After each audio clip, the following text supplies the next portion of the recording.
Okay, so some recommendations as you go through a question, and we can treat this like an example as well. First, what I would do, let's change this into matrix form. So 3, 5, negative 4, 2, 1, 19. Okay, so your first goal is always, always, always going to be to change this top left number into a 1. And that's what you start with. Okay, so it's really important that as you go through this, you keep track of your changes. Number one, so you can understand what steps you did and make sure you apply those changes correctly. Number two, so you can go back and study your notes and you don't have to try to solve it again, right? You can figure out what steps you used. And number three, to help me as I grade. You always want to be kind to your graders, right? So as you look at this, we've got, let's multiply the top row, and remember we're allowed to do that with our row operations, by 1/3. And what that's going to do, because 3 times 1/3, the 3's cancel and we just get a 1, that's the whole reason behind why we're doing this. So we're going to say 1/3 times R1, which stands for row 1. So I'm going to set up my matrix,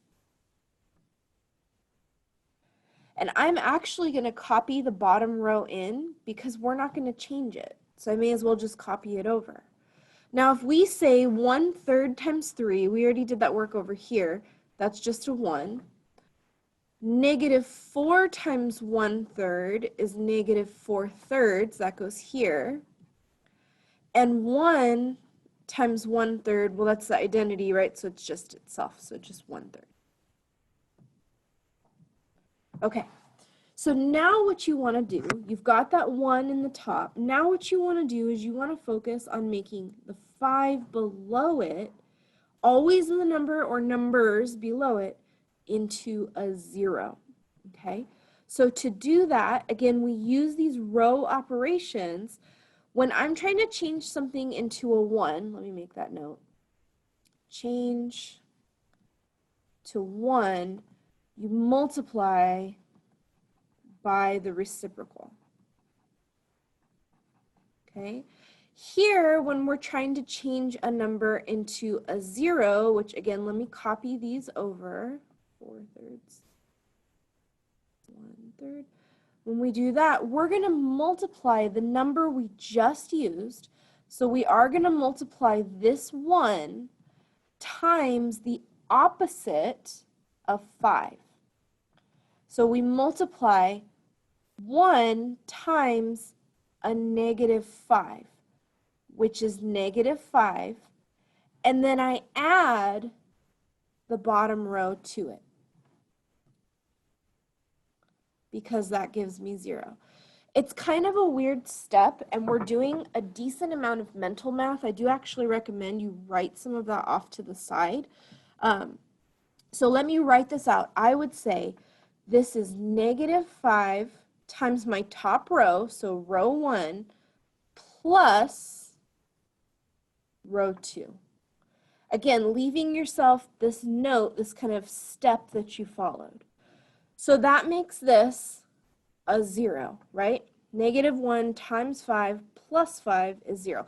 And we repeat that process. So negative 4/3 times negative 5, I'm going to put it over 1, is positive 20 over 3, plus, and that number down there is a 2, so plus 2, I'm also going to put that over 1. Let's multiply to get a common denominator. So we've got 20 over 3 plus 6 over 3, which is 26 over 3. And I would just leave it as an improper fraction, 26 over 3. You will find we get a lot of fractions as we go through this. Embrace it. That's okay. Same thing, we say 1/3 times that negative 5. I'm going to put it over 1 again, right? Multiply straight across. We get a negative 5 over 3, and we're going to add the 19 below it. I'm going actually write that a little smaller, plus 19. And I'm going to put it over a 1. And just like before, common denominator. So we end up with negative 5 over 3 plus 57 over 3 is positive 52 over 3.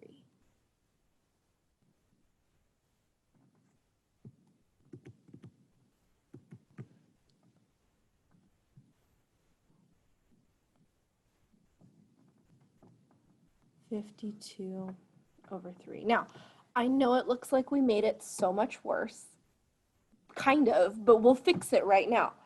Okay, so you are now completely done with this first column, and that's how we operate. We go by column, by column, by column. So now that this column's done and out of the way, we move on to column 2, and our focus, just like last time, is on the location of the 1. Well, hopefully you remember that table. Let me scoot this up a bit. Hopefully you remember that table, that goal that we had, right, where we have a matrix like this, and we're going to have 1s and 0s. So we have a 1 here and a 1 here on that diagonal, right? Remember, we call it a diagonal, and a 0 below right here. And then this is a number, let's call it A. This is a number, let's call it B.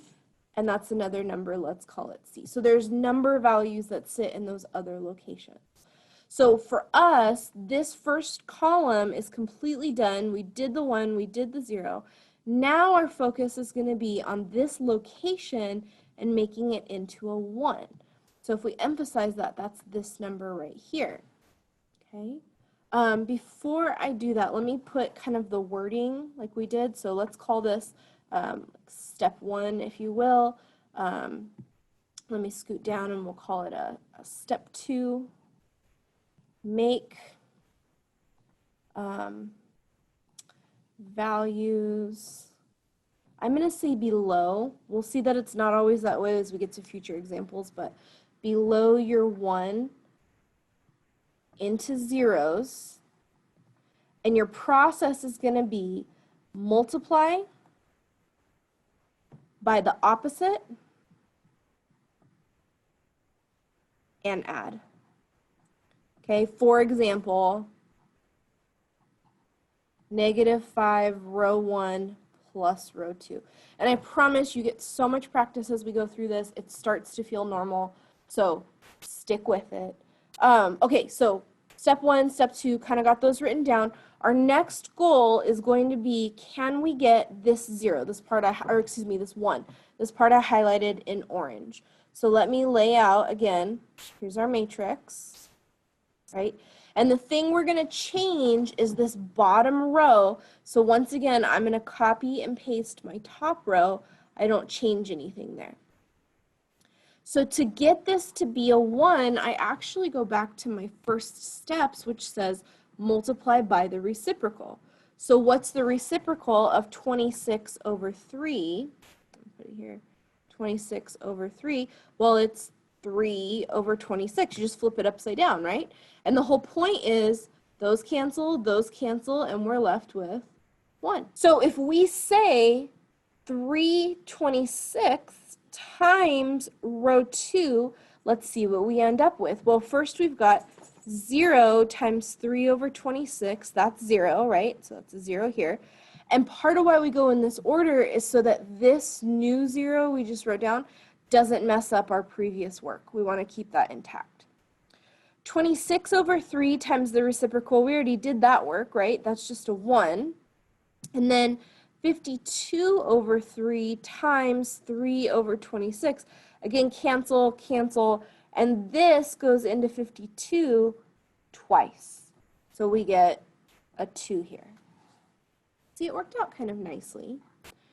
So what do we do with this, right? Well, according to Gaussian elimination, what we do is we rewrite this into an equation. So if we basically reverse our very, very first step from here to here, where we go backwards from the matrix to the system of equations. So this gives us a 1x minus a 4/3 y is equal to 1/3, and it gives us 0x plus y is equal to 2, right? Well, there's maybe better ways to write that. Couldn't I get away with just saying x minus 4/3 y is 1/3, and then say x times 0 is just 0, right? So just y is equal to 2. Well, this is the whole reason why we do this. Do you see that this is an answer? So as you look at your solution and you write it out, it's an ordered pair, right? You've already got y done. You just have to go find x. Well, if I know what y is and I have an equation with both x and y in it, how do I find x? You plug it in. So you get x minus 4/3 times 2 is equal to 1/3. So you get x minus 8/3 is 1/3. Can I clear my fractions here by multiplying everybody by a 3?